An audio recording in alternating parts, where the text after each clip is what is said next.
In order to support Joe Biden's policy in Ukraine, you have to support what the government of Ukraine is doing with American tax dollars, including cracking down on faithful Christians within the borders of Ukraine. Zelensky is now closing churches belonging to the Ukrainian Orthodox Church. He says the country needs spiritual independence. So you have to ask yourself, he's literally shutting churches and arresting priests and nuns. This is happening on the internet. You can see it if you want. So why aren't Christian leaders in the United States saying anything about this and instead endorsing it effectively, as Russell Moore and many others have? Megan Basham is a reporter with the Daily Wire. She joins us today. Megan, thanks so much for coming on. This seems like a big deal. I can't remember in my lifetime a European country closing churches and throwing Christians in jail at this scale. Why do no Christian leaders here notice it? Yeah, it's pretty surprising because when you look at the situation here, they are ejecting monks from an 11th century monastery. There are saints buried beneath this church, and you don't see this type of behavior in liberal democracies.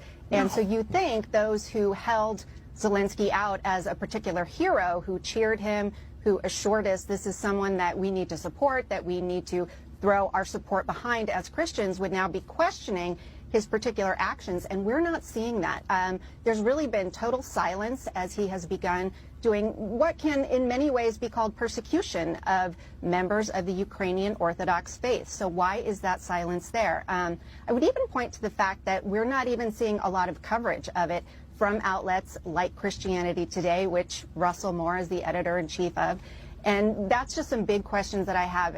How can you write so many essays about Trump, who hasn't been in office for 3 years now, but really say nothing about what is religious persecution? Possibly, Ukraine says they have found leaflets, but that's all that they're pointing to is they found some rubles and leaflets in these churches, not weapons, nothing, particularly scary. So you have to wonder, why the silence? Well, it's absolutely shameful. They're closing churches and arresting priests, and Christian leaders here say nothing about it. I think it's genuinely shameful, and